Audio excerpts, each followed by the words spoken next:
Hey y'all, Sparky coming at you. So I've had a couple people message me about how to record in video in their own home, and then I was like, I might need to do a video on this real quick. And then I just talked with a guy, a super nice guy, on PMs, talking about the same thing. So when you have to remember something when I'm doing what I'm doing. I have a lot of uh, history dealing with nature spirits, human spirits, unhuman spirits, uh, elementals, and so on. Uh, you guys know or should know, I'm a druid, as in I'm aspiring to be a Celtic priest. So talking with all these entities is part of my religion. It's almost a normal, like daily basis thing. I do this. Most people would never want to do that because yes, I do get to talk to spirits, and like a lot of people say is like your EVPs are massive. I'm like, oh, there's a reason for that. They're like used to me, and they're willing to try to speak with me. I do because I do that. Every time you open yourself up to the spirit realm, if you're talking to a spirit or you're diving into there, it's thrown up a flashlight. It's like when people go and do prayers and everything else, you're throwing up a flashlight of like I'm talking to somebody. If you're in the area where you have wanderers or spirits that just roamers, uh, they can see that and kind of go, somebody can hear me, and they'll go over and mess with you.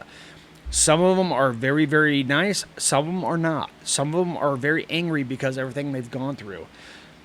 That's why a lot of people confuse demons and other things with everything because they don't understand. Spirits have been here for a very, very long time. A lot of the time, they have dealt with a lot of crap before they died, and after they died, they've dealt with a lot of crap. And so their attention span for bullshit is about that far. Like one word will set them off, and they'll get angry. Hence why, if you talk to anybody who's in the paranormal, they'll say, do not research in your own home. Do not bring stuff there. And I want to make a point for everybody because I've had three, now four, that ask me about how to do it at their home or they're going to do it at their home. I want to make this very clear. If you are not prepared for a lot of problems, don't do it at your house. Do not investigate at your home. I think every paranormal researcher will tell you the same thing.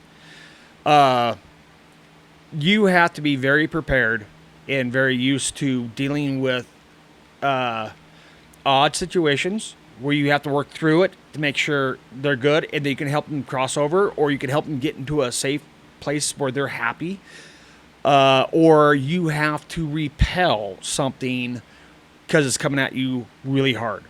This is something that I think is, it's like going to a church and going, oh, this priest actually went to this home to deal with an evil entity, and so I'm gonna do it. That man has or woman has devoted their life to deal with that kind of thing, and so they can. Normal people should not try that, or it's going to be you're going to put yourself in a bad situation where you will not be able to recover without a lot of help from others.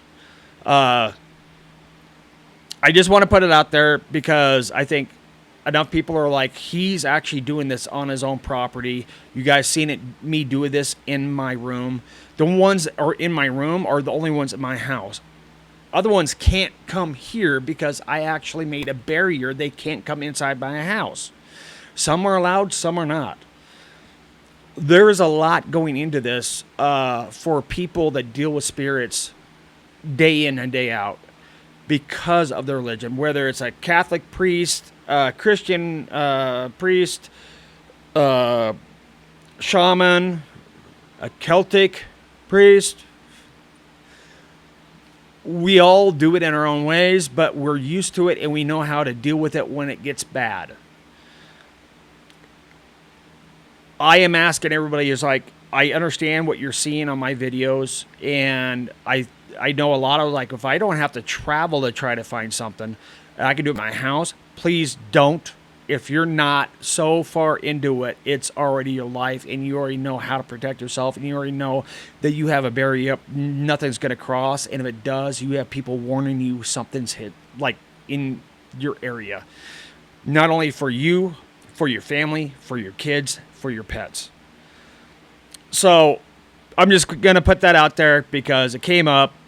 Again, when you're talking to Native Americans that are medicine women or shamans, if you're talking to priests or you're talking to Celtic priests, like either Christian or Celtic or whatever, if you're talking to a religious person, not a religious, like a head of a religious thing, and they're doing something, don't try to copy it, because you haven't dealt with it enough to be and do what they do. Again, we're all learning. We're all trying to figure out what's there, but I just figured out after these messages that I might be putting people in really, really bad situations if they try this in their home. Please do not. I want to make... I just heard a click. I want to make sure, is like, guys, if you want to do this and you're just into the paranormal and you want to find an EMT and you're not, like, balls deep into how to deal with them. And I'm not just saying, like, somebody who's researched for 20 years, because those guys don't know how to deal with spirits. You're talking about between a researcher and somebody who's, like, religious in that one realm. I hope you guys understand what I'm saying is, like, there is a break-off. There's a lot of researchers that when something happens, they call somebody else in to help them. If they have attachment, or if they have something following them, or they think something's really nasty, to come in and deal with it, because they can't, even though they've researched for over 20 or 50 years. Again, please, please, please do not research in your own home unless you are fully understanding all the ramifications and how to deal with all of them. Okay, lecture's over. I don't want anybody to get into a bad situation, and I want to make sure I'm not the cause of somebody getting in a bad situation. So please just take this as a word of advice. Just go out, find somewhere real close, like 4 or 5 minutes away from you. Go to a parking lot and do it there. It doesn't matter where you go. You're probably going to find something no matter where you go, because they're kind of everywhere depending on where you go. It's not just the haunted spots. They're around everywhere. You're just catching them when they're there. Everybody have a good one. Get out there. Not in your home. Get out there and research. Be honest. And have fun. And if you have any questions, hit me up. Thank you, guys.